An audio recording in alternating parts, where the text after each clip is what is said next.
जय श्री बालाजी। आज मुझे पता ही नहीं चला कब लाइव ऑन हो गया। मैं ऑन कर रही थी, मुझे लगा शायद अभी तक कनेक्ट नहीं हुआ। कैसे हैं आप सब?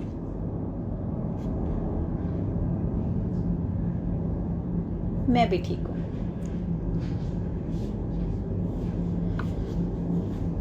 सभी लोग फटाफट से लाइव हो रहे हैं और मैंने ध्यान भी नहीं दिया। मैं अपने दूसरे फ़ोन के अंदर आप लोगों के कमेंट्स पढ़ने के लिए अभी ऑन कर रही थी अपना फेसबुक पेज। अभी तक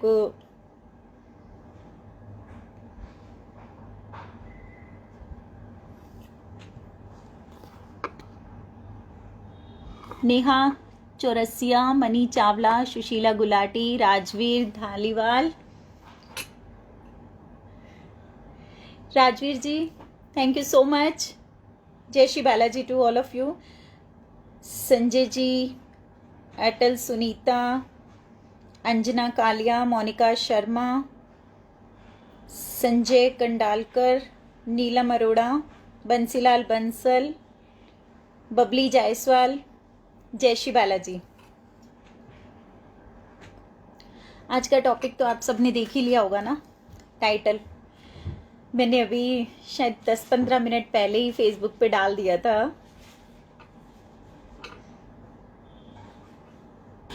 कि आज हम किस बारे में बात करने वाले हैं। बहुत बार आप लोग है ना कमेंट सेक्शंस में भी लिखते रहते हैं कि मैम पफी आइज का क्या करें, कि आइज के नीचे है ना बहुत सारे लोगों को यहाँ पफीनेस होती है। यहाँ से आंखें ऐसे लगती है जैसे उनकी स्वेल कर रखी हैं, बहुत सारी स्वेलिंग सी फील होती है। तो वो बोलते हैं कि पफी आइज का हम लोग क्या करें, कैसे उससे छुटकारा पाएं। और काफ़ी सारे लोगों के ना ये फिंगर्स भी फूली फूली सी फील होती है। मैम स्वेलिंग बहुत है हाथों में, पैरों में, तो उनके फिंगर्स पे भी बहुत पफीनेस होती है, हैंड्स पे पफीनेस होती है। बिल्कुल ऐसे लगते हैं पाव रोटी जैसे, ब्रेड जैसे, सॉफ्ट सॉफ्ट फूले फूले हाथ होते हैं। पर उनको बहुत प्रॉब्लम्स होती हैं क्योंकि उन्हें इनमें पेन भी फील होता है पफीनेस में। हैंड्स में, आइज़ में पेन नहीं होता है, लेकिन दिखने में, लुक्स में भी आपको दूर से ही पता चलेगा कि इनको कुछ ना कुछ प्रॉब्लम जरूर है। Puffy eyes, puffy fingers, hands की हों या लेग्स की हों, पफी फेस। तो इन सब के पीछे जो मेन रीज़न होता है, जो मेन कॉज होता है, सबसे जो मेन रीज़न की अगर हम बात करें तो दिस इज़ लाइफस्टाइल डिसऑर्डर। हम लोग अपने लाइफस्टाइल में कुछ ना कुछ गड़बड़ करते रहते हैं, कुछ ना कुछ हम लोग पंगे करते रहते हैं जिससे ये प्रॉब्लम्स आती हैं। जैसे कई बार क्या होता है, मजबूरी भी होती है। कई बार कोई ड्यूरिंग ट्रैवलिंग हम लोगों को बहुत देर लंबी जर्नी करनी पड़ी है, पैर हमें लटका के बैठे रहना है अपनी कार में या बस में या ट्रेन में या प्लेन में, जहाँ भी जाना है। अब तो खैर ये लॉकडाउन वाला जो सीज़न चल रहा है उसमें तो पैर वैर कहीं कोई लटकाने ही नहीं है, आपको कोई लंबी जर्नी करनी ही नहीं है। तो ऐसे सब वाले जो ट्रैवलिंग के टाइम पे आपने कभी नोटिस किया हो, आपके पैर बहुत पफ़ी हो जाते हैं, आपके फीट स्पेशली में बहुत सारी स्वेलिंग आ जाती है और ऐसे लगते हैं, नमनेस लगती है उनमें, ऐसे जैसे कोई वो बिल्कुल सुन्न हो गए हैं। बहुत ज़्यादा देर खड़े रहने से भी हो जाता है। काफ़ी सारी लेडीज़ जिनका वेट ज़्यादा होता है, किचन में थोड़ी सी देर ज़्यादा उनको खड़ा रहना पड़े, कोई गेस्टिंग है उनके पास, या ज़्यादा देर लग जाए उनको कपड़े वॉशिंग में, या गेस्ट मेहमान आए हुए हैं, या कोई घर पे फंक्शन है, स्पेशली कोई शादी फंक्शन अगर आपके घर पे है, उन दिनों में जिन लोगों का वेट ज़्यादा है या जिन लोगों को ये प्रॉब्लम रहती है, उनके हैंड्स और लेग्स में ये पफीनेस ज़्यादा आ जाती है। और एक वजह ये भी होती है कि आप अगर हाई सोडियम वाला खाना खाते हैं या आप ज़्यादा नमक खाते हैं, मीन्स नमक चाहे आप एक्टिव फॉर्म में खाएं या पैसिव फॉर्म में खाएं, यानी कि आप चाहे वो हिडन फॉर्म में खाएं या आप specially raw salt, table salt, cooked salt, आप किसी भी तरीके से खाएं या प्रोसेस्ड फॉर्म में खाएं, तो नमक हमेशा आपकी बॉडी के अंदर वाटर रिटेंशन करता है, जिससे आपको पफीनेस आती है। या बहुत लंबे टाइम से आपको हाई बीपी की प्रॉब्लम है, हाइपरटेंशन रहती है, आपका मेडिकेशन चल रहा है, तब भी ये प्रॉब्लम आती है। स्पेशली कैंसर पेशेंट्स की अगर हम बात करें, जिनको की कीमोथेरेपी करानी पड़ती है, उनका वेट लॉस हो रहा है, उनके हेयर फॉल हो रहे हैं, लेकिन पफीनेस उनको भी आ जाती है। हाइपोथायराइडिज्म में भी ये प्रॉब्लम रहती है। लॉन्ग टर्म से अगर आप कोई हार्ट से रिलेटेड मेडिसिन ले रहे हैं, कोई आपको हार्ट डिजीज़ है, आपकी कोई ब्लड वेसल्स जो है वो आपके ब्लॉकेज है उसमें, या आपके कोई वॉल में लीकेज है, या आपको कोई CABG, पोस्ट CABG यानी आपको कोई बाईपास सर्जरी हुई है उसका मेडिकेशन चल रहा है, पोस्ट PTCA आपको स्टंटिंग हुई है और इसके मेडिकेशन चल रहे हैं, उसके बाद आपको कोई मेडिसिन के साइड इफ़ेक्ट्स आते हैं, तब भी ये पफीनेस की इशू आ सकती है।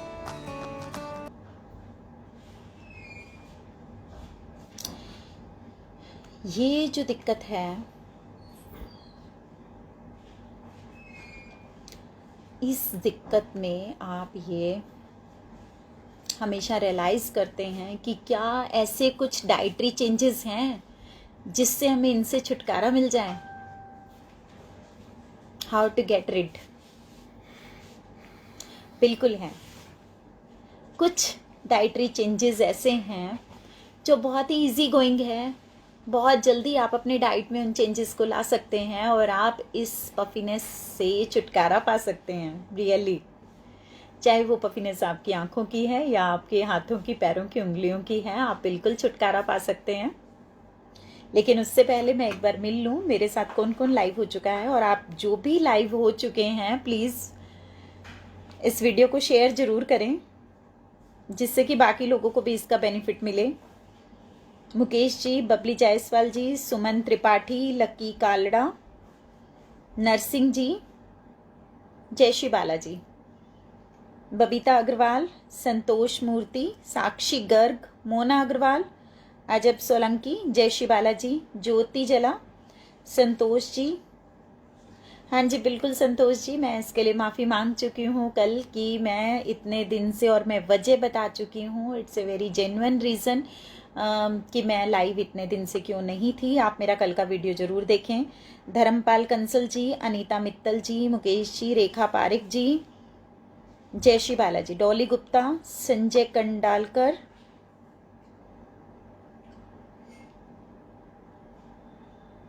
संजय जी लिख रहे हैं कि मैं कोई मेडिसिन नहीं ले रहा हूँ जिससे मेरी आइज़ में, फिर भी मेरे आइज़ में पफीनेस है। संजय जी मैंने वजह बताई है, सिर्फ और सिर्फ मेडिसिन नहीं।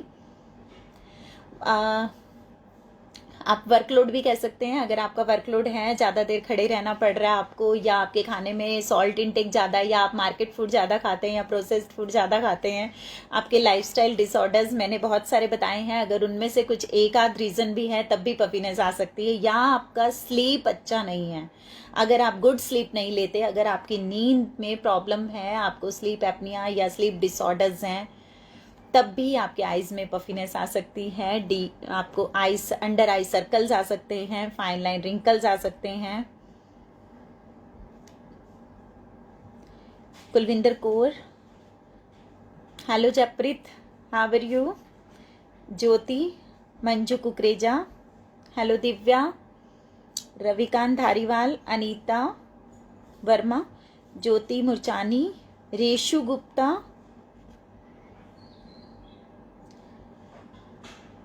ये जो दूसरी लैंग्वेज में है I think Patel, mister Bharat Patel, Meenu Dhureja, Rajesh Shukla, Sanjay Kandalkar, Jayshree Balaji. Varicose veins के लिए बीच में रेशु गुप्ता ने लिखा है, मैंने वेरिकोज वेन्स पे वैसे तो एक प्रॉपर पूरा वीडियो बनाया हुआ है। वेरिकोज वेन्स जो है लंबे समय खड़े रहने वालों को ही होती है, और इसका जो ट्रीटमेंट है वो डाइट में नहीं होता है। इसको अगर बहुत ज़्यादा ये इशू है, अगर आपके वेन्स काफ़ी ज़्यादा ये प्रॉब्लम हो रही है आपको, तो इसके लिए सिर्फ और सिर्फ लेज़र होता है। अदरवाइज़ कुछ मसाज थेरेपीज़ हैं जिनमें आप वेरिकोज वेन्स से छुटकारा पा सकते हैं।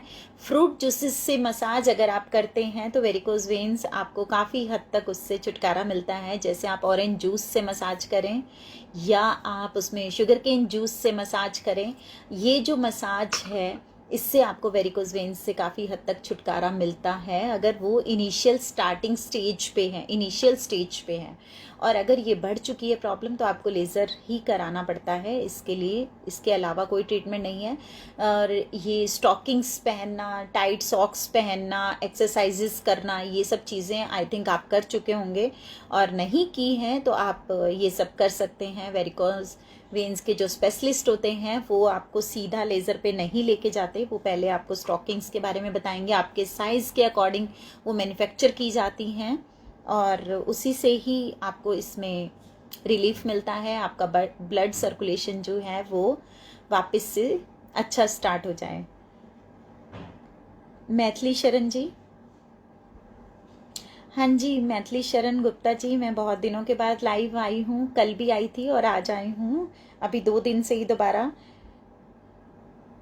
रेखा पारिक लिख रहे हैं कि फेस पे पफीनेस है उनके। अहमद इफ्ती जी, वीना छापड़ा जी, शाइटिका पेन, वीना जी आपने लिखा है कि आपको शाइटिका पेन है। शाइटिका पेन एक लेग में, एक साइड में आपको ये पेन आता है, आपकी बैक से स्टार्ट होके आपके पैरों की उंगलियों तक भी जाता है, या आपको ये साइड नर्व में आपको थाई से स्टार्ट होके, अभी कुछ लोगों को स्टार्टिंग है तो वो नी तक जाता है, बाद में वो नीचे तक जाने लग जाता है, क्योंकि उस वेन में आपको धीरे धीरे ब्लॉकेज आती है, तो आपको फील होता है कि वो सुन्न होना शुरू हो गई और वो पेन बहुत ज़्यादा करना शुरू हो जाता है। तो इससे आपको शाइटिका पेन के लिए आपको मसल रिलैक्सेंट दिए जाते हैं, कुछ मल्टीविटामिन्स देने पड़ते हैं। अगर आप कैल्शियम डेफिशिएंट हैं तो आपको सप्लीमेंट्स कैल्शियम और विटामिन डी के ऊपर रखना पड़ता है, और कुछ एक्सरसाइजेज हैं जिनसे आप इस पेन से छुटकारा पा सकते हैं। शाइटिका पेन के लिए तो स्पेशली आपको एक्सरसाइज करने होते हैं। मैं आपको कोई भी ऐसा अंधेरे में नहीं रखना चाहूँगी कि इसमें आप ये करेंगे तो सिर्फ और सिर्फ इसी से आपको छुटकारा मिल जाएगा। एक्सरसाइज तो आपको करनी ही पड़ेगी, लेकिन हाँ ये बिल्कुल बाय रूट जा सकता है। ऐसा नहीं है कि शाइटिका पेन एक बार आ गया तो वो कभी नहीं जाएगा, वो हमेशा के लिए ख़त्म हो सकता है। सुमन त्रिपाठी जी,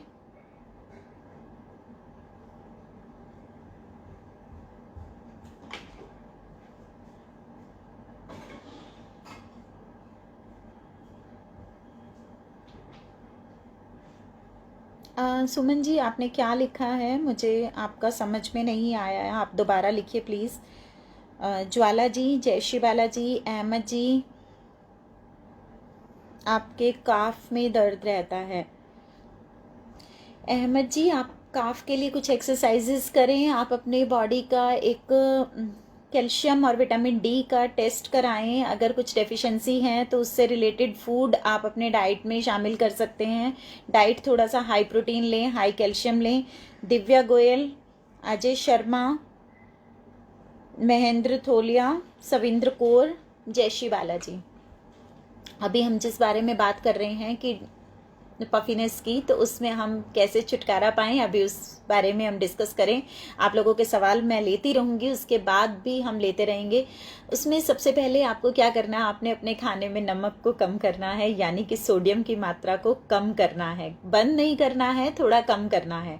सोडियम कम करना यानी कि जब आप हिडन सोर्सेज में लेते हैं, जैसे कि आप टमाटो सॉसेज लेते हैं, या आप पिकल्स लेते हैं, या आप पैक्ड फूड खाते हैं, या आप कोई भी आप प्रिजर्वेटिव डली हुई चीज़ें खाते हैं, तो वो जो सारे फूड हैं वो हाई सोडियम होते हैं, और आपको पता भी नहीं होता कि आप सोचते हैं मैं तो नमक कम खा रही हूँ। आपने अपनी सब्जी ली, उसमें बिल्कुल कम नमक लिया, आप दाल खा रहे हैं या सब्जी खा रहे हैं, जो भी खा रहे हैं, आपने साथ में पिक्कल ले लिया, आपने साथ में पापड़ ले लिया, आपने साथ में कोई किसी तरह की मार्केट से बनी हुई चटनी ले ली, आपको पता ही नहीं चला आपने जो इतना नमक अपनी तरफ से कम लिया था और आपकी बॉडी में कितना सोडियम आप खा चुके हैं।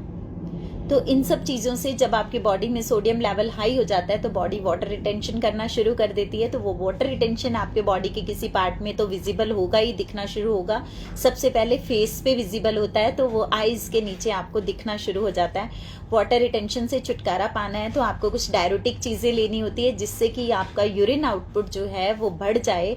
यूरिन आउटपुट जैसे ही बढ़ेगा आपका वाटर रिटेंशन कम होना शुरू हो जाएगा, जिसके लिए आप एक सिंपल सा ट्रिक है, आप 2 चम्मच जौ को 1 गिलास पानी में भिगो के रखें और जो बार्ले वाटर है आप उसे लें, आपका वाटर रिटेंशन जो है वो काफ़ी हद तक उससे आप छुटकारा ले सकते हैं। जौ का जो पानी है वो डाययूरेटिक का काम करता है। और आपने कभी नोटिस किया होगा, आप किसी पार्टी, फंक्शन, किटी पार्टी, रात के फंक्शंस में जब भी आप जाते हैं तो जब आप सुबह उठते हैं तो आपके बॉडी पेन हो रहा है या आपके पैरों में दर्द हो रहा है या हाथों में, पैरों में, उन दिनों में जिन लोगों को ये स्वेलिंग की, ये पफीनेस की प्रॉब्लम है, उस टाइम में आप देखेंगे नेक्स्ट डे आपको वो पफीनेस ज़्यादा फील होती है। वो क्यों फील होती है? क्योंकि जब हम वहाँ पे कुछ चाइनीज़ फूड खाते हैं या हम वहाँ पे फास्ट फूड्स खाते हैं तो उनमें उन सब चीज़ों का यूज़ होता है जो सॉसेज हैं, जैसे सोया सॉस है, कोई विनेगर है, सोया सॉस है, इन सब चीज़ों में सोडियम की क्वांटिटी बहुत ज़्यादा होती है, तो वो नेक्स्ट डे आपकी बॉडी पे विजिबल होती है। इससे कैसे छुटकारा पाएँ? आप थोड़ी सी हाई पोटेशियम चीज़ों को अपनी डाइट में शामिल करें, जैसे आप कोकोनट वाटर ले सकते हैं जिससे आपका यूरिन आउटपुट भी बढ़ेगा। आप बनाना खा सकते हैं डेली एक, अगर आप डायबिटिक नहीं हैं तो आप डेली खा सकते हैं। आप टमाटोज, रॉ टमाटो को अपनी डाइट में ऐड ऑन कर सकते हैं। ये सब अच्छे पोटेशियम के सोर्सेज हैं। इसके अलावा आप सेलेनियम रिच चीज़ें खाएं, मैग्नीशियम रिच चीज़ें खाएं, जिसमें आप आलमंड्स खा सकते हैं, सॉफ्ट नट्स ले सकते हैं, आप वॉलनट ले सकते हैं जो कि ओमेगा 3, ओमेगा 9 का बहुत अच्छा रिच वाला सोर्स है। आप सीड्स ले सकते हैं जिसमें आप पम्पकिन, चिया, इन सीड्स को ऐड ऑन करेंगे तो आपकी body high magnesium, high selenium ऐसी चीज़ों को जब बॉडी के अंदर आप लेंगे तो आपके पफीनेस को वो दूर करेगा। मैं एक बार देख लूँ और क्या रह गया है किसका। सुमन त्रिपाठी, विजय हंस, महेंद्र ठोलिया। महेंद्र जी, आपने लिखा है कि शुगर के लिए डाइट, मैंने डायबिटीज़ के ऊपर तो बहुत अच्छे अच्छे पूरे वीडियो बना रखे हैं, आप कंप्लीट वीडियो देखें। एक लाइन में तो शुगर के लिए बताना बड़ा टफ है। वैसे हाँ, सुबह सुबह मेथी और दालचीनी का पानी पिएं, थोड़ा शुगर कंट्रोल रहती है। और उसके लिए आपको रात को भिगोना है, सुबह उसे बॉईल करना है और आप उसे पी सकते हैं। विजय सार जो लकड़ होता है, विजय सार जो वुड होती है, विजय सार के वुड का टम्बलर मिलता है, आप उसमें पानी डाल के पी सकते हैं। वो आपके डायबिटीज़ को भी कंट्रोल करता है, आपके हाइपरटेंशन को कंट्रोल करता है, आपके कोलेस्ट्रॉल लेवल को कंट्रोल करता है। विजय सार का जो टम्बलर है वो एक संजीवनी का काम करता है। यूरिक एसिड अहमद जी बढ़ता है तो आप अपने डाइट में से थोड़ा सा प्रोटीन कंटेंट कम करें, यूरिक एसिड आपका नॉर्मल हो जाएगा। आप थोड़ी खट्टी चीज़ों को भी अवॉइड करें जिसमें नींबू, टमाटर, दही, लस्सी, वो सब चीज़ें भी आ जाती हैं। रेखा पारेख, ज्वाला जी, ज्वाला जी आप पूछ रहे हैं कि मुझे डेली कितने बजे लाइव होना है। ज्वाला जी, अभी हम टाइम को सेट करेंगे। कल का टाइम शायद मुझे ध्यान नहीं है, 9 बजे हुई थी मैं, आज शायद 8:30 बजे। तो लाइव का टाइम अभी फिक्स नहीं है, लेकिन हाँ 8:30 के बाद ही मैं लाइव हो पाऊँगी, उससे जल्दी नहीं। तो मैंने आज तो फेसबुक पे आधा घंटा पहले डाल दिया था। मैं कोशिश करूँगी कि मैं फेसबुक पे डाल दिया करूँगी आधा घंटा, 1 घंटा पहले कि मैं कितने बजे लाइव आ रही हूँ। ठीक है।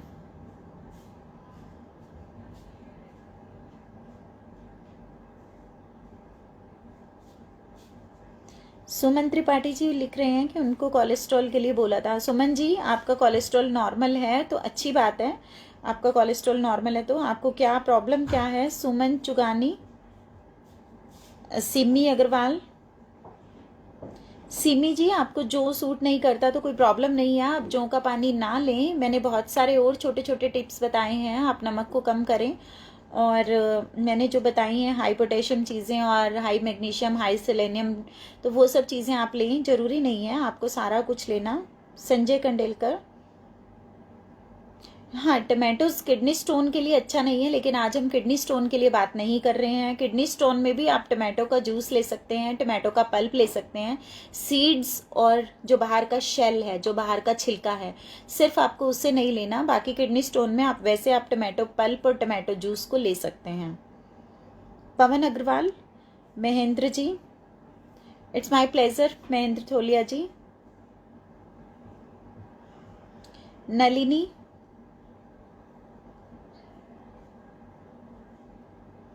ज्वाला जी, रजनी अग्रवाल, जय श्री बालाजी। ज्वाला जी, आपने लिखा है कि आपको हेडेक रहता है।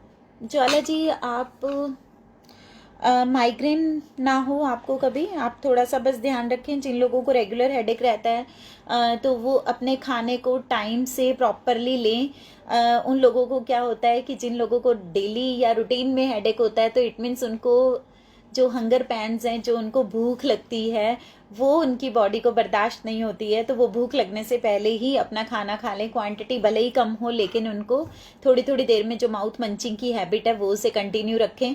कि कोई भी आए घर पे, कहीं भी आपको जाना है तो आपने अपने माउथ मंचिंग को कंटिन्यू करना है। ये चीज़ हमेशा आपको ध्यान रखनी होगी कि आपका माउथ मंचिंग जो है हेडेक वालों का वो होते रहना चाहिए। आप राइस को अपने डाइट के अंदर डेली ऐड कर सकते हैं, आपका हेडेक उससे भी ठीक रहता है। आप अपने खाने में मीठे को कम कर दें और एक डेली एक एप्पल खाएं, वो भी रॉक सॉल्ट के साथ में, तो आपका हेडेक उससे हमेशा के लिए ठीक हो सकता है। रीना बंसल, संजय जी, जय श्री बालाजी। कॉन्स्टिपेशन के लिए रीना जी आप त्रिफला या त्रिफला पाउडर या त्रिफला जूस दोनों में से कुछ भी ले सकते हैं। बहुत ही इजी गोइंग है, लेना भी बहुत इजी है, अवेलेबल भी हर जगह पे होता है, ऐसा कुछ प्रॉब्लम वाला नहीं है। रजनी अग्रवाल लिख रही हैं कि बहुत दिनों के बाद आज मैं आपका लाइव देख रही हूँ। Thank you Rajni, thank you so much. मैंने अभी कल से ही दोबारा आप लोगों के लिए स्टार्ट किया है, और कल का लाइव भी ज़रूर देखना जो कल किया था, यस्टरडे वाला, तो वो भी आप ज़रूर देखना। इसके अलावा मुझे लगता है कि आप लोगों को कुछ और पूछना है तो आप मुझसे पूछ सकते हैं।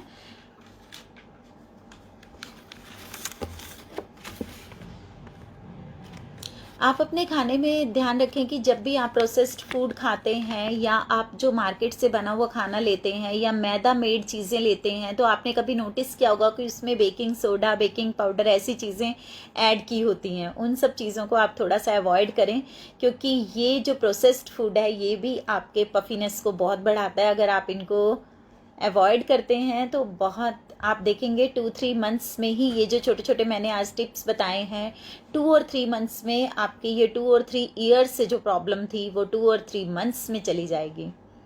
और वाटर रिटेंशन की प्रॉब्लम उन लोगों को भी होती है जो लोग पानी कम पीते हैं, क्योंकि जिनके बॉडी के अंदर वाटर कम जा रहा है तब भी उनकी बॉडी वाटर रिटेंशन करना शुरू कर देती है कि जो बॉडी में है उसको ही होल्ड कर लें। तो वाटर रिटेंशन से छुटकारा पाने के लिए आप हमेशा हाइड्रेशन का ध्यान रखें, हाइड्रेटेड रहें। अपना फ्लूइड पानी आपको अच्छा नहीं लगता तो आप उसकी जगह पे लेमन वाटर ले सकते हैं, छाछ ले सकते हैं, कोकोनट वाटर ले सकते हैं, चिया सीड वाटर ले सकते हैं। आप उसकी जगह पे मिंट लीव्स वाटर ले सकते हैं, आप गोंद कतीरा वाला पानी पी सकते हैं।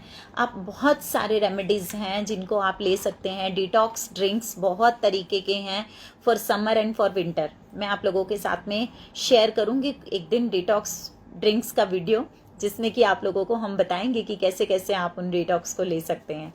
तो इससे भी आप वाटर रिटेंशन से छुटकारा पा सकते हैं अगर आप अपने हाइड्रेशन का पूरा ध्यान रखते हैं।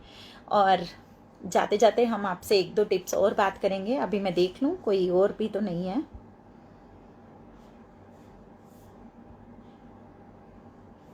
संजय जी, अनुराधा दुबे, संतोष मूर्ति, रीना बंसल, पूनम राजन, उमा जी,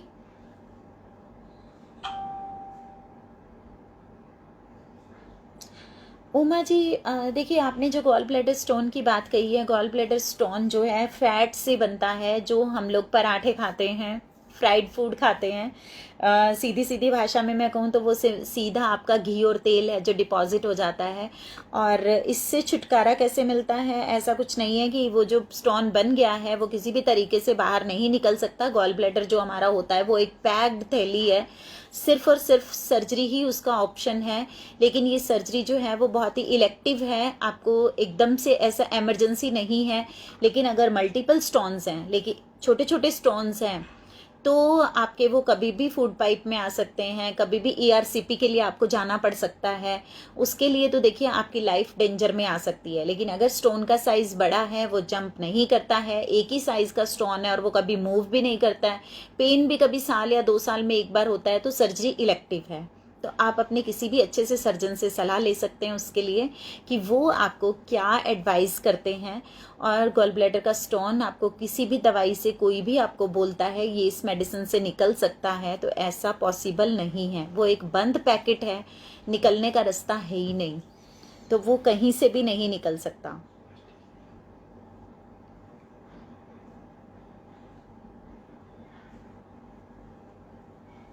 रेणुका मेहता, बॉडी में रैशेस बहुत होते हैं, क्या करना चाहिए? रेणुका, अगर बॉडी में आपको रैशेस ज़्यादा होते हैं और आपको कुछ ये ऐसी प्रॉब्लम ज़्यादा रहती है, तो आप कोकोनट ऑयल में थोड़ा सा कपूर डाल के रखें। आप पूरी बॉडी पे उसकी मसाज करें, रात को सोते समय हल्का हल्का आप पूरी बॉडी पे लगाएं। और अपने खाने में नमक की मात्रा को बिल्कुल कम कर दें। जो आप नमक खा रही हैं वो आप रिप्लेस कर लें हिमालयन पिंक सॉल्ट से, तो आपके रैशेस की प्रॉब्लम से आपको छुटकारा मिलेगा। फ्राइड चीज़ों को, मार्केट फूड को खाना बिल्कुल बंद कर दें। पूनम राजन, जय श्री बालाजी, लता श्रेष्ठा,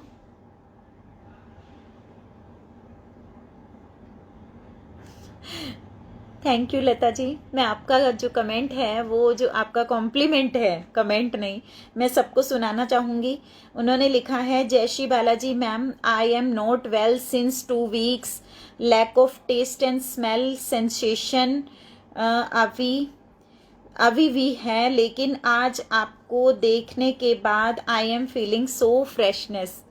लता जी लिख रहे हैं कि उनका टेस्ट, स्मेल सब कुछ चला गया था। 2 हफ्ते से वो बिल्कुल भी अपने आप को ठीक फील नहीं कर रही हैं, लेकिन आज मुझे देखने के बाद वो बहुत फ्रेश फील कर रही है। Thank you Lata ji, thank you so much. आपके ऐसे कॉम्प्लीमेंट्स ही हैं जो मुझे दोबारा से आप लोगों के बीच में ले आए हैं। और लता जी, आपको बालाजी बड़ी जल्दी ठीक करने वाले हैं, बहुत ही जल्दी आप ठीक होने वाली हैं। आप पॉजिटिव रहें, पॉजिटिव सोचें, आपको कुछ नहीं हुआ है। 2 हफ्ते थे वो निकल गए हैं, अब आगे के 2 हफ्ते हैं वो फ्रेशनेस से ही निकलेंगे। आप मेरे कल के वीडियो को भी देखना, आगे के वीडियो को भी देखना, आप फ्रेश ही रहेंगी और जल्दी ठीक हो जाएंगी। अपना ध्यान रखें, फ्लूइड लेती रहें, लिक्विड लेती रहें, फ्रूट्स को ज़्यादा खाती रहें, कुछ 1 चम्मच आप डेली सीड्स भी लेती रहें, और भिगोए हुए आप कुछ नट्स भी ले सकती हैं। Sunita Sharma, thank you Sunita ji. Anju Thakral, Preet Kaur, Sanjay Kandelkar, thank you so much. जय श्री बालाजी। संजय जी लिख रहे हैं, lots of thanks. Sanjay ji, it's my pleasure, it's my duty. आप लोग कंटिन्यू मेरे साथ सवाल जवाब करेंगे, मुझे अच्छा लगेगा आप लोगों के सवालों के जवाब देके। रजनी जी, जय श्री बालाजी। उमा जी, आप, हाँ, आपके पास एक बड़ा स्टोन है गॉल ब्लैडर में, आपने बताया, और मैंने आपको इसके बारे में जितना मुझे पता था मैंने आपको बताया। आप उससे मुझे लग रहा है कि संतुष्ट होंगे और आपको पता चल गया होगा। हेलो रोताश मक्कड़ जी, जय श्री बालाजी। हाँ जी रोताश जी, ऑल वेल। मीनू तायल, संदीप तनेजा, हेमा चोपड़ा, संतोष मूर्ति, संगीता जैन, जय श्री बालाजी। संगीता जैन जी लिख रहे हैं कि काफ़ी समय के बाद आपको देख के बहुत अच्छा लग रहा है। थैंक यू संगीता जी। आप लोगों के जो ये पॉजिटिव कमेंट्स होते हैं, जो आप लोग मुझे ये लिखते हैं पॉजिटिव कमेंट्स, कई बार तो मैं रात को सोचती हूँ कि जैसे संगीता जैन है या लता श्रेष्ठा हैं, आई थिंक मुझे ये भी नहीं पता कि ये लोग कौन सी स्टेट से बिलोंग करते हैं या कौन सी कंट्री से बिलोंग करते हैं।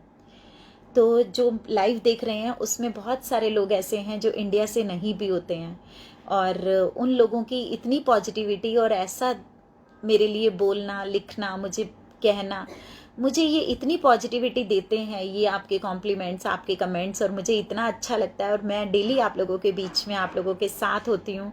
और मुझे बहुत सारे पेशेंट्स मेरे ओपीडी में भी मुझे बोलते हैं कि मैम हम लोग आपके पास आते हैं तो आपकी इतनी लंबी चौड़ी फीस होती है, अच्छी खासी आप लेते हैं, और जब आप लाइव होते हैं तब आप इतना पोलाइट होती हैं और आप सब कुछ फ्री ऑफ कॉस्ट। एक यही टाइम है एक यही टाइम है जिस टाइम पे हम बोलते हैं ना कि कुछ साथ लेके भी जाना है। जो मैं सुबह से शाम तक अर्न कर रही हूँ वो मुझे यहीं छोड़ के जाना है, और जो मैं अब आप लोगों के साथ अर्न कर रही हूँ वो मुझे साथ लेके जाना है। मुझे लगता है कि आप सब लोगों को समझ में आ गया होगा कि जो मैं ये कर रही हूँ it's a just like a camp only. हम ये कह सकते हैं कि ये एक कैंप है जो किसी और ने ऑर्गेनाइज नहीं किया, किसी संस्था ने ऑर्गेनाइज नहीं किया, किसी ऑर्गेनाइजेशन की तरफ से नहीं है। ये सिर्फ और सिर्फ डाइटिशियन पूजा बंसल खुद अपने क्लिनिक के बैनर के नीचे ही अपना ये ऑर्गेनाइज किया है। स्लिम फिट डाइट केयर ही संस्था है, स्लिम फिट डाइट केयर ही क्लिनिक है, स्लिम फिट डाइट केयर ही एक ऑर्गेनाइजेशन है। डाइटिशियन पूजा बंसल यहाँ डाइटिशियन भी है, प्रेसिडेंट भी है, कैशियर भी है, सब कुछ है। और मुझे ये जो करना होता है आप लोगों के लिए, ये जो 1 घंटा होता है, यही मेरे साथ रहने वाला है। तो मुझे बहुत अच्छा लगता है। चलिए इसके बारे में तो हम बार बार बातें करते रहेंगे। Reena Bansal, Himalayan pink salt और सेंधा नमक सेम होता है या अलग होता है? बिल्कुल रीना जी, हिमालयन पिंक सॉल्ट अलग होता है। इसमें जो मिनरल्स होते हैं वो 80+ होते हैं और ये बिल्कुल अलग होता है। हिमालयन पिंक सॉल्ट आप ऑनलाइन नेट पे भी सर्च करेंगे आपको मिल जाएगा, और आपके वहाँ कोई अच्छा डिपार्टमेंटल स्टोर है तो आप वहाँ से ले सकते हैं। ज्वाला जैन, ज्वाला जी, जब आपका गॉल ब्लैडर रिमूव हो जाता है, आप कह रहे हैं कि गॉल ब्लैडर रिमूव हो गया है, जब आपको लेप्कोली आप करा चुके हैं, आपको कॉलेथाइसिस था और आप उसके लिए सर्जरी करा चुकी हैं, तो देखिए एसिडिटी बनना, गैस्ट्रिक होना, गैस्ट्राइटिस होना, ये सब चीज़ें कॉमन है। थोड़ा सा खाने पीने में परहेज हमेशा रखना होगा। एक मशीन जिसने उन सब चीज़ों को डाइजेस्ट करना था वो मशीन अब आपके पास नहीं है, तो डाइजेशन का इशू रहेगा। थोड़ा सा सोचिए कि आपने शायद अपनी ज़रूरत से ज़्यादा पहले उन चीज़ों को खा लिया और अब आपके हिस्से की आपने यहाँ छोड़ी ही नहीं, तो अब उस मशीन की और उन सब फूड्स की आपको ज़रूरत नहीं है। पराठे की जगह आप स्टफ़ चपाती ले सकती हैं, फ्राइड की जगह आप स्टीम्ड ले सकती हैं। सिर्फ इतना ही आपने देखना है। संगीता जैन, संगीता जी लिख रही हैं कि वो राजस्थान चित्तौड़गढ़ से हैं। बहुत ही रौबदार जगह है चित्तौड़गढ़। चित्तौड़गढ़ बहुत ही रौबदार और बहुत ही अच्छी जगह। और राजस्थान मैंने बहुत घूमा है, बहुत सारी जगह मैंने राजस्थान की देखी है, जैसे कि जोधपुर देखा है मैंने, बीकानेर देखा है, जयपुर देखा है, कोटा देखा है, सालासर बालाजी तो मेरा धाम ही है, और खाटू श्याम जी मैंने देखा है। राजस्थान की मैंने खेतड़ी और बहुत सारी जगहों को मैंने विजिट किया है। हाँ, कभी चित्तौड़गढ़ आना हुआ तो ज़रूर संगीता जी आपसे मिलेंगे हम लोग, तो आपसे ज़रूर मिलेंगे। अनीता जैन,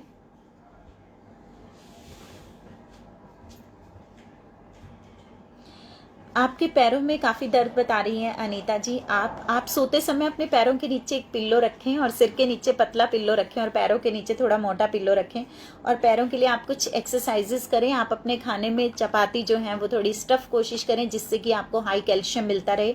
आप पालक, मेथी, बथुआ, आप इन सब चीज़ों को अपने रोटी में, चपाती में आप फिलिंग कर सकती हैं। थोड़ा सा दही, दूध, पनीर की तरफ भी ध्यान दें, जो कि बाकी लेडीज़ नहीं देती हैं। हमेशा बच्चों का तो ध्यान रहता है दूध नहीं पिया, दूध नहीं पिया। क्या खुद का भी ध्यान रखती हैं कि आपने दूध पिया या नहीं पिया? और फिर उसके बाद जब पैरों या घुटनों में दर्द शुरू हो जाता है तो फिर हम कैल्शियम के इतने मोटे मोटे कैप्सूल्स खाना पसंद कर लेते हैं, लेकिन वो दूध का गिलास पीना कभी पसंद नहीं करते। तो उसके लिए थोड़ा सा आप अपनी डाइट की तरफ ध्यान रखें। और फिर भी आपको कुछ ऐसा है कि ज़्यादा प्रॉब्लम है तो कस्टमाइज प्लान अगर आप लेना चाहें, या आपका वेट ज़्यादा है जिस वजह से आपके लेग्स पेन है, तो आप उसके लिए कस्टमाइज प्लान ले सकते हैं। किसी अच्छे से डाइटिशियन को ढूंढें, उनसे आप अपना प्लान बनवाएं। Ganga Baini, Poonam Rajan, Anuradha Dubey,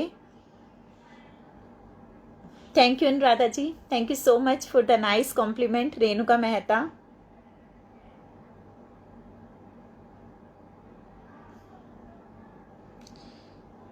it's my pleasure Renuka ji, thank you so much. Ashwini Sardana, Ashwini ji gastritis के लिए क्या करना चाहते हैं? अगर आपको गैस की प्रॉब्लम ज़्यादा रहती है तो आप एक तो योगा स्टार्ट करें, सुबह आप प्राणायाम कर सकते हैं जिससे कि आपकी बॉडी के अंदर गैस बनना थोड़ा कम हो जाए।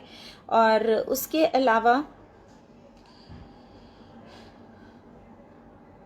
आप अपने खाने के अंदर ध्यान रखें कि आप अपने खाने में मिर्च मसाले को थोड़ा सा कम कर दें, और रेड चिली को तो आप बिल्कुल अवॉइड कर दें तो बहुत ही अच्छी बात है अगर आप अवॉइड कर सकते हैं। तो ब्लैक पेपर, जो ब्लैक पेपर है वो एंटी एलर्जिक है, एंटी फंगल है, एंटी इन्फ्लामेटरी है। आपको ब्लैक पेपर जो है आपके खाने में लेने से आपको गैस्ट्रिक प्रॉब्लम जो है उससे काफ़ी हद तक छुटकारा मिल जाएगा। और खाना खाने के बाद आप 1/4 टीस्पून अजवाइन, अजवाइन आई थिंक आप समझ गए होंगे, कैरम सीड्स, अजवाइन को आपने चबा के खाना है। हल्का सा सेंधा नमक साथ में ले सकते हैं अगर आपको अजवाइन कड़वी लगती है तो, अदरवाइज आपने चबा के अजवाइन खानी है। और ऊपर से आपने 1/2 ग्लास गुनगुना पानी पीना है। फिर आप देखिएगा कि ये जो गैस्ट्रिक प्रॉब्लम थी आपकी 3-4 डेज में ही आपको पता चल जाएगा इसके जो रिजल्ट हैं। Sangeeta Jain, thank you Sangeeta ji, thank you so much. मैं अपने जो फेसबुक व्यूअर्स हैं, जो मेरे एफबी पे व्यूअर्स हैं, जिन लोगों से मैं कभी नहीं मिली हूँ या जो मेरे पेशेंट्स इनमें से नहीं हैं, जिन लोगों से मैं ये बात कहती हूँ कि मैं आपसे मिलूँगी कभी, तो मैं उन लोगों से मिलती ज़रूर हूँ। अगर मैं उनके सिटी में जाती हूँ या वो मेरे सिटी में आते हैं और मुझे वो मैसेज करें तो मैं उन लोगों से मिलती ज़रूर हूँ। मैंने कुछ पेशेंट्स के वीडियो, कुछ व्यूअर्स के वीडियो मैंने आप लोगों के साथ में शेयर भी किए हुए हैं, जब मैं ऐसे अननोन व्यूअर्स से मिली हूँ और उनके साथ कैसा उनके फैमिली को या मुझे लगा, और उस अननोन जगह पे जाके तो मैंने वो वीडियोस आप लोगों के साथ शेयर भी किए हैं। रेखा पारेख हैदराबाद से हैं, रेखा जी लिख रही हैं। Puneet Jain, thank you Puneet ji. Sunita Sharma, endometriosis cyst है, एक एडोनोमिसिस है, उसके लिए डाइट सजेस्ट करें। सुनीता जी, जो ये एंडोमेट्रोसिस सिस्ट है वो आपके लेफ्ट ओवरी, राइट ओवरी, आपके या आपके यूट्रस में कहाँ है ये सिस्ट आपके, और साइज़ क्या है? जो सिस्ट है ये आप बता रहे हैं, जो एडेनोमिसिस और एंडोमेट्रोसिस, ये सिस्ट किसी भी डाइट से छोटी या बड़ी नहीं होती हैं। या तो आप इसके लिए कपालभाति कर सकते हैं, अगर ये बहुत छोटी है, अभी इनिशियल है, तो कपालभाति से इसको थोड़ा सा छोटा किया जा सकता है। कपालभाति के जो स्ट्रोक्स हैं वो हमारे यूट्रस को सीधा सक्शन की तरह अंदर लेके जाते हैं और हम उससे बिल्कुल कर सकते हैं कि ये साइज़ को छोटा कर दे। अदरवाइज़ देखिए, इन सब चीज़ों के लिए सर्जरी बनी है, और अगर ये ओवरी में है और आपकी एज क्या है, ये पूरा का पूरा सिस्टम आपको हिस्टेक्टमी करवानी पड़ेगी या ओवरी रिमूव करानी पड़ेगी, ये आपको डिसीज़न आपकी गायनी ले सकती हैं, या आपका जो यूएसजी है उसको देखने के बाद हम लोग थोड़ा आपको एडवाइस कर सकते हैं कि आपको इसमें क्या करना है। तो इसमें मुझे आपका यूएसजी देखना पड़ेगा। आपका अल्ट्रासाउंड जो है, आपका फ्रेश अल्ट्रासाउंड जो है, इसमें क्या होता है, एवरी 3 मंथ्स पे आपको अपना अल्ट्रासाउंड कराना होता है, क्योंकि आपका जो सिस्ट साइज़ है वो चेंज होता रहता है। और दूसरा, और ये सिस्ट हमें किसी तरह के किसी खतरे की तरफ तो नहीं लेके जा रही है। आपके गायनी से एडवाइस लेके आपको इसके लिए एफएनएसी करवाना होता है। एफएनएसिस में आपको पूरा का पूरा उस खतरे से आप दूर हैं। एफएनएसी की रिपोर्ट से आपको वो डायग्नोज बन जाता है कि ये जस्ट एक वाटरी सिस्ट था, जस्ट ये एक हेमोरेजिस है, इसमें कोई ब्लड है, या ये चॉकलेटी है, या फिर आप समझ सकते हैं कि इसमें कुछ डेंजर वाली साइड नहीं है, ट्यूबरक्लोसिस या फिर कैंसरस, ऐसा कुछ नहीं है।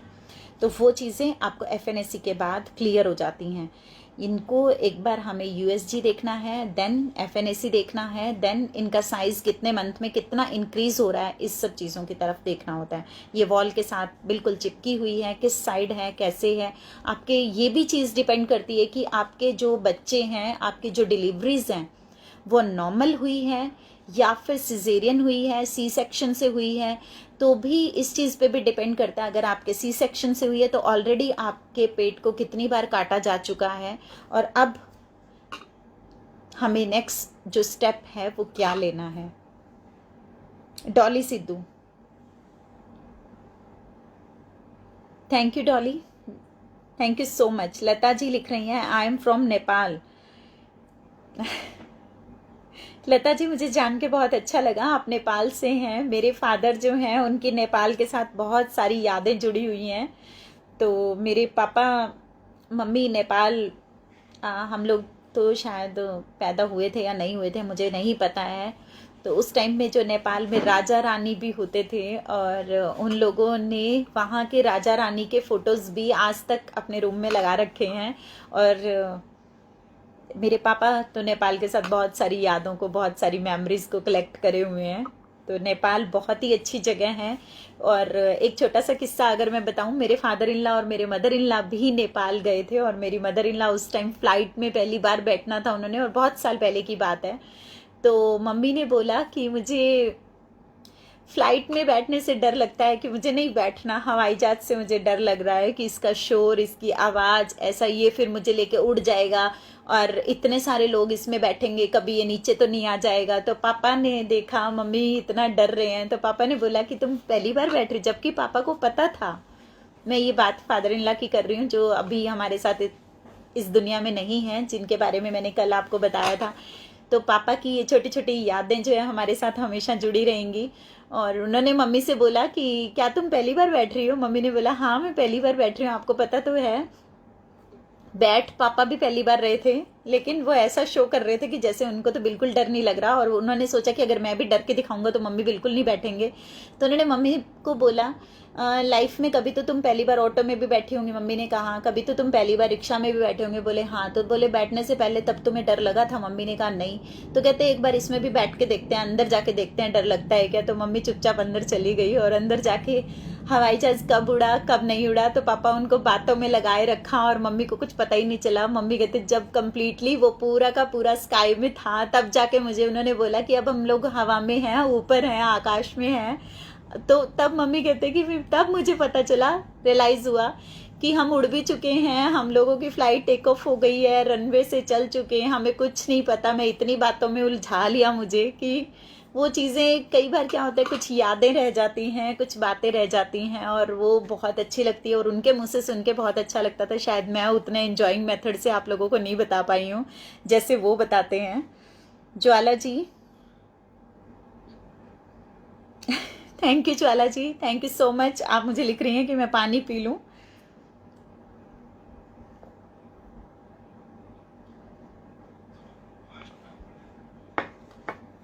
Thank you so much. पानी हमेशा आप लोग याद दिलाते हैं। अश्विनी सरदाना जी, सविता टाटे, ओपी मेहता जी, राहुल भदौरिया, मीना सोनी, सुनीता शर्मा। हाँ जी सुनीता जी, आप लिख रहे हैं कि दोनों ओवरी में हैं। अब मैंने आपको ऑलरेडी बता दी हैं कि दोनों केसेस में क्या करना है। आप अपनी एक बार गायनी से सजेशन लें, क्योंकि आपके जो गायनी सर्जन हैं डिसीजन उन्हीं का रहेगा, और आप ओपिनियन 2 जगह से ज़रूर लें। मीना सोनी,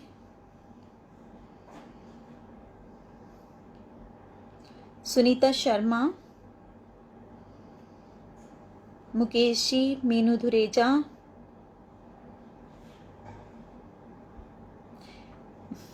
मीनू जी लिख रहे हैं कि इतनी देर में कितनी सारी नॉलेज मिल गई, उसके लिए आपका बहुत बहुत शुक्रिया। You are genius. Thank you Meenu जी।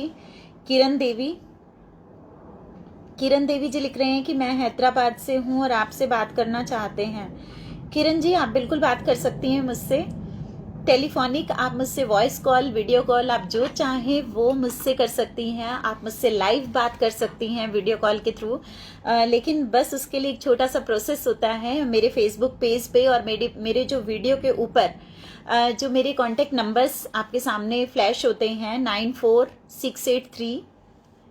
9468375040, जो नंबर फ्लैश होता है, आपको उस नंबर पे जस्ट व्हाट्सएप करके एक अपॉइंटमेंट लेना है। आप वॉइस कॉल चाहते हैं या वीडियो कॉल चाहते हैं, या मुझसे आप लाइव कॉन्फ्रेंसिंग चाहते हैं, आप जो भी चाहते हैं, आप जस्ट उसके लिए टाइम लें।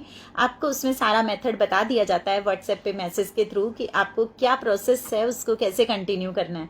आप मुझसे बात कर सकते हैं, बिल्कुल कर सकते हैं, और मैं भी आपसे बात करना चाहती हूँ।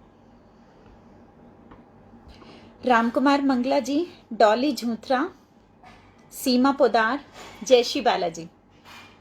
सीमा, डॉली, आप लोग लेट हो गए हैं, लाइव अब ख़त्म होने को है, बिल्कुल हम लोग लास्ट मोमेंट पे हैं, और आप लोग काफ़ी लेट हो गए हैं। मुझे लग रहा है कि शायद मुझे अभी लाइव हो गए 40-50 मिनट हो चुके होंगे। बस लास्ट में जाते जाते आप लोगों को पफी आइज के एक लास्ट मोमेंट पे लेके आई हूँ, जिसमें मैं आपको एक ही सजेशन दूंगी कि आपको एक्सरसाइज करना है, कुछ मेडिटेशन करना है, सुबह उठ के आपको योगा करना है, क्योंकि अब तो आप लोगों के पास टाइम ही टाइम है। ये बहाना नहीं है कि हमारे पास टाइम नहीं है। तो आपने एक्सरसाइज, मेडिटेशन, योगा ये सब करना है अगर आप अपने इस आई पफिनेस से छुटकारा पाना चाहते हो। और आपके लाइफ में इससे बहुत सारी पॉजिटिविटी आती है, बहुत सारी एनर्जी आती है, और आप अपनी फैमिली को बहुत अच्छा सा टाइम दे सकते हैं, अपनी बॉडी को बहुत अच्छा टाइम देंगे। आपकी जितनी भी प्रॉब्लम है वो हीलिंग होना स्टार्ट हो जाती हैं अगर आप कुछ ऐसा अपने लिए करते हैं। मीना सोनी आप लिख रही हैं कि 300 शुगर है और उसमें आपको क्या करना चाहिए। अगर आपकी शुगर लेवल 300 है तो आपका मेडिकेशन मस्ट है। आपकी दवाइयाँ तो हैं जो स्टार्ट हो चुकी होंगी। आप क्या ले रहे हैं, जालरा ले रहे हैं, ग्लाइकोमेट ले रहे हैं, 1 ग्राम 500 ग्राम, आपको क्या दिया जा रहा है, इंसुलिन पे हैं। मुझे कुछ आइडिया नहीं है कि आपका मेडिकेशन क्या है, आपकी एज क्या है, आपका जो एवरेज टेस्ट है HbA1c वो क्या है, मुझे कुछ भी आइडिया नहीं है। सिर्फ आपने 300 शुगर बताया, उसके लिए तो आपके लिए कस्टमाइज प्लान रहेगा, क्योंकि शुगर कंट्रोल करना है तो सिर्फ और सिर्फ दवाइयों के सहारे कभी भी नहीं होगा। मेडिसिन से तो कब आपका शुगर लेवल नीचे हो गया, कब आपका शुगर लेवल ऊपर हो गया, कब आपने अपनी आंखें खो दी, कब आपने अपनी किडनी खो दी, आपको पता भी नहीं चलेगा। जितने साल आपके सही निकल गए, आपको लगता है कि हम लोग ठीक ठाक हैं, हमारा शुगर लेवल कंट्रोल है, वो तो आपके बोनस थे। लेकिन कभी भी कुछ भी हो सकता है, क्योंकि डायबिटीज़ एक ऐसी प्रॉब्लम है जो बहुत सारी प्रॉब्लम्स अपने साथ लेके आती है और हाइड करके रखती है। जब मन करता है वहाँ का पर्दा खोल देती है और वो बीमारी बाहर निकल आती है। वो एक बलून की तरह है जिसमें बहुत सारी चमकीली भरी हुई है। जब पिन मारेंगे तो वो बिखर जाएगी। तो वो बलून जब तक बंद है तब तक वो बहुत अच्छा लग रहा है। अचला जैन, वैशाली अरोड़ा, प्रेरणा खंडेलवाल, शांता कोटाडिया, पारुल गोयल, जयश्री बालाजी। शांता जी, मैं अभी ऑलरेडी बता चुकी हूँ, आप लेट हो गए हैं। आप वीडियो को शुरू से देखेंगे तो आपकी प्रॉब्लम का सोल्यूशन भी आपको मिल जाएगा। बहुत सारी प्रॉब्लम्स हम लोगों ने डिस्कस की है, टाइटल तो हमारा एक ही था और उसके बारे में भी हमने बहुत सारी बातें की हैं। तो अभी जाते जाते मैं आप लोगों से कहूँगी, कीप वॉचिंग, कीप शेयरिंग। जय श्री बालाजी।